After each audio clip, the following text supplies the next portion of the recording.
அகிலத்தின் உண்மையான ரூபத்தை உணர்வாயாக. கரை புரளும் கங்கை பிரவாகத்தில் ஒருவன் தன் சிரம் முங்கி எழுவதினால் எதையும் பிராப்தம் பெறமாட்டான். ஆனால் பாவங்களை தொலைத்து நல்வழியை வேண்டி முங்கினால் அவனுக்கு கங்காஜலம் முக்தியை நல்கும். பார்த்தா,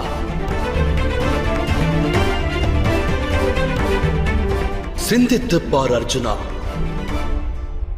நீ சங்கடங்களில் உழலப் போகிறாயா, இல்லை சமர்ப்பணத்தால் சமர் செய்யப் போகிறாயா? கூறும் ஞானத்தை உன்னுள் அடக்குவாயாக.